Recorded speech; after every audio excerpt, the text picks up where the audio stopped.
Assalamualaikum warahmatullahi wabarakatuh. Apa kabar Bapak Ibu guru hebat seluruh Indonesia? Izinkan saya, Febria Sri Fatona, calon guru penggerak Angkatan 7 Kabupaten Sumeneb, untuk memaparkan hasil aksi nyata yang saya lakukan di sekolah. Kegiatan aksi nyata dilakukan sebagai implementasi dari rencana manajemen perubahan yang telah dibuat dengan pendekatan inquiry apresiatif untuk menumbuhkan murid yang memiliki profil pelajar Pancasila.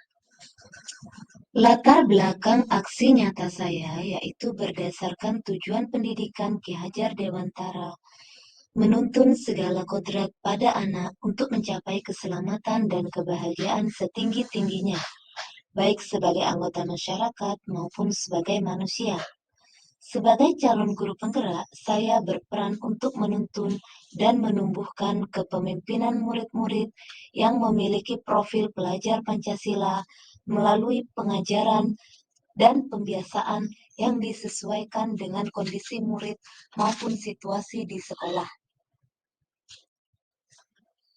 Kemudian, melalui pendekatan inquiry apresiatif, saya sebagai calon guru penggerak merumuskan visi murid impian, yaitu menuntun murid beriman dan bertakwa kepada Tuhan Yang Maha Esa, berprestasi, berbasis iptek, berbudaya lingkungan, dan berjiwa usaha untuk menyongsong kehidupan global. Dari visi tersebut, kemudian saya mengejawantahkan salah satu aspek visi berkarakter melalui prakarsa perubahan diri, yaitu mempersiapkan generasi yang berbudaya lingkungan dan berjiwa usaha untuk menyongsong kehidupan global. Tujuan aksi nyata ini adalah untuk mewujudkan siswa berkarakter profil pelajar Pancasila, khususnya pada dimensi kreatif. Berikut ini merupakan tahapan aksi nyata yang saya laksanakan. Yang pertama adalah tahap persiapan, di mana pada tahap persiapan saya melaksanakan perencanaan strategi penerapan aksi nyata, kemudian melakukan sosialisasi dan koordinasi dengan kepala sekolah dan rekan guru untuk pelaksanaannya. Hal-hal yang saya koordinasikan berkaitan dengan kegiatan pengajaran dan pembiasaan yang berhubungan dengan kegiatan yang berbudaya lingkungan. Yang kedua adalah tahap pelaksanaan, di mana pada tahap pelaksanaan saya mengimplementasikan prakarsa perubahan diri yang telah saya rencanakan dengan tahapan bagja, yaitu kegiatan-kegiatan yang tertuang dalam kegiatan belajar mengajar dan pembiasaan siswa untuk berbudaya lingkungan. Yang ketiga adalah tahap refleksi, di mana pada tahap refleksi saya menuliskan pada jurnal refleksi mengenai pengalaman, perasaan, dan pembelajaran apa yang saya dapatkan selama proses aksi nyata. Saya juga membuat rencana tindak lanjut mengenai apa yang akan saya perbaiki dan saya tingkatkan dari aksi nyata yang telah saya laksanakan. Kritik, saran, dan masukan dari rekan sejawat serta siswa juga akan saya tampung demi perbaikan diri di masa yang akan datang. Berikut ini adalah sosialisasi visi prakarsa perubahan sekolah dan testimoni dari rekan guru dan siswa. Assalatu wassalamu ala asrafil anbiya'i wal mursalin sayyidina Muhammad wa ala alihi wa sahbihi ajma'in. Amma ba'du. Yang terhormat Bapak Kepala Sekolah SDN Kebunan 1, yang terhormat Bapak Pengajar Praktik, dan yang saya hormati pula Bapak Ibu Guru SDN Kebunan 1. Puji syukur kami panjatkan kehadirat Allah SWT karena berkat rahmat dan hidayahnya kita semua dapat dipertemukan di acara visi dan prakarsa perubahan sekolah dalam keadaan sehat walafiat. Sholawat serta salam tak lupa kami curahkan pada junjungan kita Nabi besar Muhammad Sallallahu Alaihi Wasallam, karena berkat beliau kita dapat hijrah dari alam kegelapan ke alam yang terang. Terima kasih kami haturkan kepada Bapak Ibu Guru yang berkenan untuk menghadiri acara pada hari ini. Di sini adalah tugas pendampingan saya selaku calon guru penggerak angkatan 7, di mana membahas tentang visi dan prakarsa perubahan sekolah. Sebelumnya saya mohon maaf kepada Bapak dan Ibu Guru. Saya berdiri di sini bukan bermaksud memiliki ilmu yang lebih banyak daripada Bapak dan Ibu Guru, dan saya tidak bermaksud untuk menggurui. Di sini kita saling belajar bersama, saling sharing dan saling berdiskusi. Baiklah, untuk yang pertama,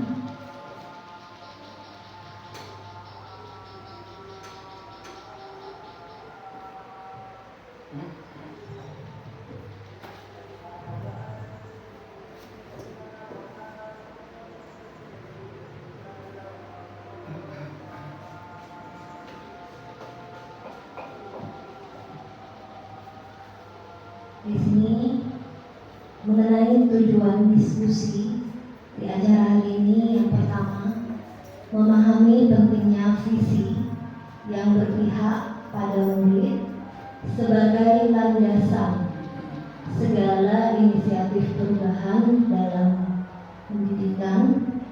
Kemudian tujuan yang kedua di sini kita mendiskusikan cita-cita atau visi warga sekolah terhadap murid di masa yang akan datang. Sebelum memulai diskusi, saya ingin membacakan puisi dari presiden pertama kita yang bernama Insinyur Soekarno.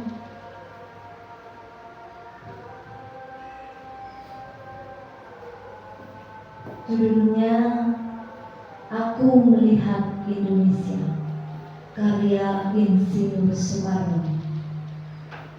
Jikalau aku berdiri di pantai melihat, aku mendengar lautan Hindia bergelora membanting di pantai melihat itu.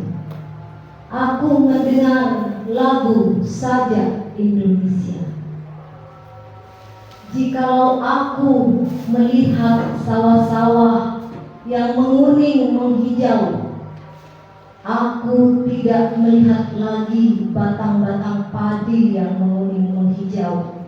Aku melihat Indonesia.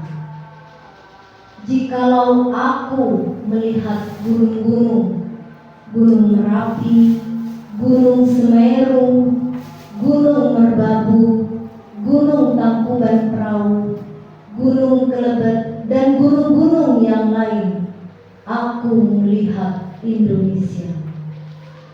Jikalau aku mendengar lagu-lagu yang merdu dari Batak, bukan lagi lagu Batak yang kudengarkan, aku mendengarkan Indonesia. Jikalau aku mendengarkan Pangkur Palaran, bukan lagi Pangkur Palaran yang kudengarkan, aku mendengar Indonesia. Jikalau aku mendengarkan lagu Olesio dari Maluku, bukan lagi aku mendengarkan lagu Olesio, aku mendengar Indonesia. Jikalau aku mendengarkan burung perkutut menyanyi di pohon ditiup angin yang sepoi-sepoi, bukan lagi aku mendengarkan burung perkutut, aku mendengarkan Indonesia. Jikalau aku menghirup udara ini, aku tidak lagi menghirup udara, aku menghirup Indonesia. Jikalau aku melihat wajah anak-anak di desa-desa dengan mata yang bersinar-sinar, Pak Merdeka, Pak Merdeka, Pak Merdeka, aku bukan lagi melihat mata manusia, aku melihat Indonesia. Nah, menjelaskan mengenai menerapkan inquiry apresiatif. Mohon waktunya Bapak Ibu. Di sini saya akan memaparkan materi tentang menerapkan inquiry apresiatif, di mana inquiry apresiatif itu adalah filosofi atau landasan berpikir yang fokus untuk upaya kolaboratif untuk menemukan hal-hal positif dalam diri seseorang, dalam suatu organisasi dan dunia di sekitarnya, baik di masa lalu, masa kini, dan masa yang akan datang. Ini yang diungkapkan oleh Cooper-Ryder dan Whitney tahun 2005, di mana dalam penerapan inquiry apresiatif di sini lebih menekankan kepada hal-hal positif, Bapak Ibu. Jadi di sini tidak mencari siapa yang salah dalam permasalahan tersebut.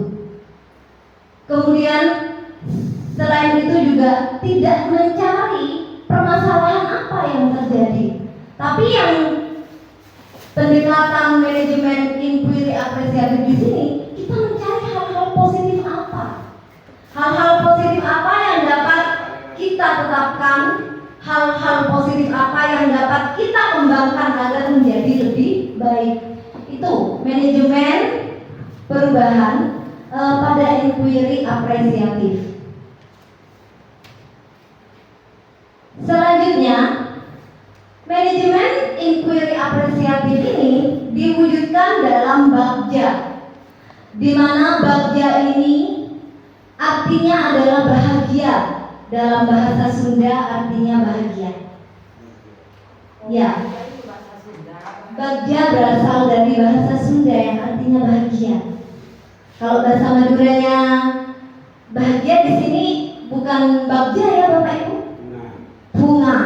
Kalau di sini, jadi jember, bunga jember, senang. Kalau di bahasa Madura. Nah, Bagja ini merupakan adaptasi atau konsep kerangka berpikir inquiry apresiatif yang digunakan dalam manajemen perubahan, di mana melalui pertanyaan-pertanyaan dalam tahapan Bagja, guru penggerak diharapkan dapat mengejawantahkan pola pikir yang tepat, visi yang kuat, serta spirit yang membara. Adapun tahapan Bagja di sini ada 5, Bapak Ibu. Yang pertama adalah buat pertanyaan, di mana di sini tugas kita membuat pertanyaan yang bisa dijadikan acuan untuk kedepannya. Kemudian ambil pelajaran. Di sini kita dapat mengambil hal-hal positif apa yang dapat dicapai dalam suatu kelas atau sekolah. Kemudian kita petik, kita ambil apa yang sudah kita dapatkan dari hal-hal positif itu. Kemudian gali mimpi, dream. Di situ kita membuat narasi kondisi ideal bagaimana yang kita inginkan, yang kita harapkan agar dapat terwujud. Kemudian jabarkan rencana. Jabarkan rencana di sini kita membuat rencana-rencana apa saja sehingga dapat mewujudkan visi yang kita impikan. Yang terakhir adalah atur eksekusi. Atur eksekusi di sini kita harus menyebutkan langkah-langkah apa saja yang akan dapat kita lakukan, siapa saja yang terlibat dalam visi tersebut, siapa saja yang mau diajak dan terlibat dalam visi tersebut dan waktunya kapan, pelaksanaannya kapan. Nah, itu atur eksekusi. Nah, selanjutnya di sini adalah proses dari inquiry apresiatif. Yang pertama dimulai dari filosofi dan visi yang mengutamakan kepemimpinan murid yang merupakan tujuan rinci yang berupa prakarsa perubahan. Kemudian pertanyaan-pertanyaan dan tindakan yang perlu dilakukan itu disusun. Setelah disusun kemudian direalisasikan pada tindakan yang perlu dilakukan. Pertanyaan apa yang harus digali sehingga membuahkan temuan, di mana temuan di sini merupakan dasar untuk menelaah, merevisi dan mengkonfirmasi pertanyaan dan tindakan yang sudah dibuat. Sehingga setelah rencana itu sudah dibuat, hasil akhirnya bagaimana? Hasil akhirnya kita dapat mengeksekusi, memonitoring dan mengevaluasi keselarasan dari visi kita. Nah, itu ya merupakan proses inquiry apresiatif Bagja. Kemudian di sini di Bagja buat pertanyaan utama, B-nya A ambil pelajaran, G-nya gali mimpi, J-nya jabarkan rencana, dan yang terakhir A atur eksekusi. Jadi seperti yang sudah saya jelaskan tadi, buat pertanyaan, jadi pertanyaan utama dibuat untuk menentukan arah penyelidikan kita. Ambil pelajaran, pertanyaan di tahap ini adalah pertanyaan lanjutan untuk kenali kekuatan atau aset. Gali mimpi di sini diharapkan jawaban dari pertanyaan-pertanyaan pada tahap ini dapat digunakan untuk menyusun narasi kolektif. Jabarkan rencana. Nah, pertanyaan ini di tahap ini diharapkan dapat membantu mengidentifikasi tindakan konkret, tindakan apa, dan menjabarkan langkah-langkah yang diperlukan. Selain itu yang terakhir atur eksekusi. Jadi pertanyaan pada tahap ini diharapkan dapat menentukan siapa yang akan berperan dalam pengambilan keputusan. Selanjutnya di sini visi guru penggerak saya yaitu adalah beriman dan bertakwa kepada Tuhan Yang Maha Esa, berprestasi, kreatif, inovatif, berbudaya lingkungan dan kearifan lokal, berjiwa usaha untuk menyongsong kehidupan global. Itu merupakan visi dari guru penggerak saya. Nah, sebelum membuat prakarsa perubahan di sini ada yang namanya atap. Atap terdiri merupakan kepanjangan dari aset, tantangan, aksi, kemudian terakhir adalah pembelajaran. Di mana aset di sini apa yang dimiliki, potensi apa yang dimiliki oleh siswa kita, potensi apa yang dimiliki oleh guru-guru yang ada di sekolah ini. Jadi aset yang dimiliki yang pertama SDM, guru, kemudian siswa, kemudian bagian TU, operator. Kemudian selain itu kita juga di sini memiliki sarana dan prasarana. Dan yang ketiga kita memiliki finansial. Kemudian setelah aset di situ ada tantangan. Tantangan apa kira-kira dalam kita mewujudkan prakarsa perubahan? Yaitu kesadaran siswa membuang sampah, pengelolaan sampah, membuat produk usaha dan memasarkan. Sedangkan aksi itu adalah kegiatan yang dapat kita lakukan, yaitu kontribusi guru,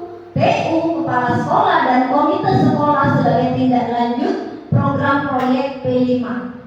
Di sini kita sudah melaksanakan implementasi kurikulum Merdeka. Kemudian pembelajaran di sini apa sih yang kita dapatkan? Pembelajaran apa yang dapat kita tularkan pada anak didik kita sehingga anak didik kita itu dapat mengingatnya sampai saat mereka dewasa. Jadi kegiatan proyek P5 itu diperoleh cara untuk menyelesaikan masalah. Jadi berbagai kegiatan itu dapat dihasilkan sehingga siswa itu dapat membentuk kepribadian yang baik ke depannya. Nah, selanjutnya di sini adalah prakarsa perubahan yang saya buat. Ini merupakan contoh dari Bagja, Bapak Ibu.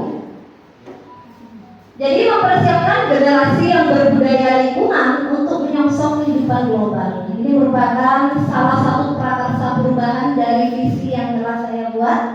Jadi pertanyaannya, apa yang dapat kita lakukan untuk mempersiapkan generasi yang berbudaya lingkungan dan berjiwa usaha? Kemudian yang kedua, mengapa kita perlu mempersiapkan generasi yang berbudaya lingkungan dan berwirausaha? Nah, setelah dibuat pertanyaan di kolom pertanyaan, kemudian ada kolom tindakan atau penyelidikan. Yang pertama, kita harus mencari informasi tentang kekuatan, aset atau potensi yang dimiliki sekolah untuk mendukung program tersebut. Yang kedua, kita harus saling berkolaborasi dengan semua guru yang ada di sekolah ini. Yang ketiga, berkonsultasi dengan tim pengembang, kepala sekolah, dan komite sekolah. Nah, itu yang B ya Pak Bapak Ibu, tentang buat pertanyaan. Setelah itu ambil pelajaran. Di sini kita mengambil pengalaman-pengalaman positif. Jadi pertanyaannya, siapakah orang yang pernah berhasil mewujudkan program tersebut? Bagaimana dia mengelola program tersebut? Aktivitas apa saja yang dia lakukan untuk mendukung program tersebut? Situasi apa saja yang selama ini telah mendukung usaha tersebut? Dan pelajaran apa yang sudah saya kuasai untuk mendukung program tersebut? Itu beberapa pertanyaan. Kemudian tindakan dari pertanyaan tersebut bagaimana? Yang pertama, kita mencari profil orang atau tokoh terkenal yang sudah pernah berhasil mewujudkan program tersebut. Kemudian yang kedua, kita mencari tahu dan mencatat bagaimana dia mengelola dan menjalankan program tersebut. Selanjutnya, gali mimpi. Setelah kita membuat pertanyaan, kemudian tadi kita ambil pelajaran, kemudian kita gali mimpi. Kita ciptakan kondisi ideal agar kita dapat mewujudkannya. Pertanyaannya, apakah kebiasaan-kebiasaan baru yang saya bayangkan terjadi ketika program tersebut sudah tercapai? Kemudian yang kedua, bagaimana perasaan saya ketika program tersebut tercapai? Yang ketiga, apa saja hal-hal baru yang bisa saya lakukan setelah program tersebut tercapai? Dan yang keempat, apa hal-hal atau sumber daya yang kita bayangkan akan tersedia untuk mempertahankan program tersebut? Nah, tindakannya bagaimana dari pertanyaan tersebut? Yang pertama, kita membuat gambaran atau narasi diri saat program tersebut tercapai. Kemudian yang kedua, membuat catatan dan mengingatnya selama saya melakukan usaha-usaha selanjutnya untuk mendukung program tersebut. Selanjutnya, setelah gali mimpi, kita jabarkan rencana. Nah, pertanyaan apa saja yang masuk dalam jabarkan rencana? Yang pertama, apa langkah paling sederhana atau langkah pertama yang bisa dilakukan? Yang kedua, kira-kira berapa lama target untuk mencapai program tersebut? Yang ketiga, apa tindakan-tindakan yang bisa mendukung usaha mencapai program tersebut? Yang keempat, bagaimana mengukur kemajuan dan melanjutkan program tersebut? Dan yang kelima, bagaimana cara untuk saling menyemangati usaha bersama komponen sekolah mencapai program tersebut? Adapun tindakan yang saya lakukan, yang pertama, membuat capaian yang realistis untuk setiap minggunya. Yang kedua, membuat catatan besar, target yang akan dicapai per minggu. Dan yang ketiga, membuat schedule atau jadwal dan target program. Dan yang terakhir atur eksekusi. Di sini langkah-langkah terakhir untuk melakukan kegiatan. Pertanyaannya, siapa yang bisa mengarahkan dan memantau program ini? Kemudian siapa saja yang akan saya libatkan dalam mewujudkan rencana ini? Berperan sebagai apa saja? Kapan program ini akan mulai dilakukan? Bagaimana pencatatan dan mengukur kemajuan program ini?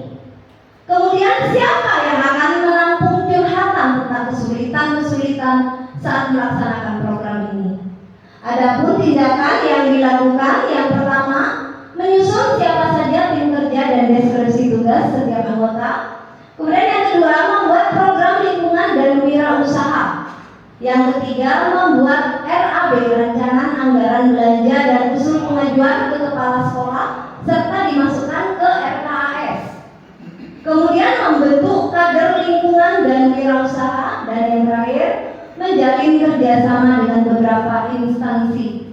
Contohnya adalah Dinas Lingkungan Hidup, Puskesmas, Palang Merah Indonesia, BNN, Badan Narkotika Nasional, Koperasi dan Perdagangan. Nah, itu salah satu contoh dari Bagja, di mana prakarsa perubahannya di situ menerapkan tentang salah satu visi dari guru penggerak, visi guru penggerak yang saya buat. Nah, kesimpulannya di sini, perubahan itu butuh waktu dan proses.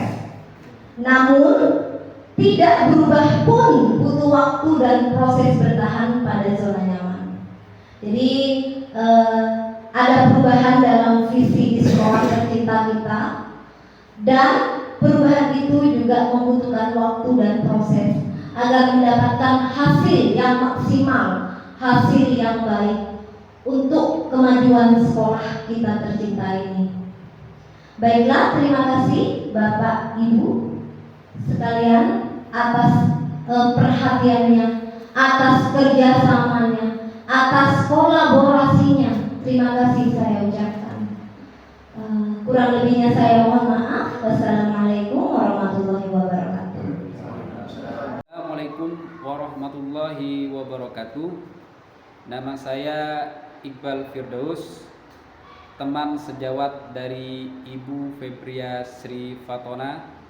Nah, menurut saya pembuatan ekobrik dengan memanfaatkan sampah bekas dapat membuat siswa lebih menghargai lingkungan dan berbudaya lingkungan.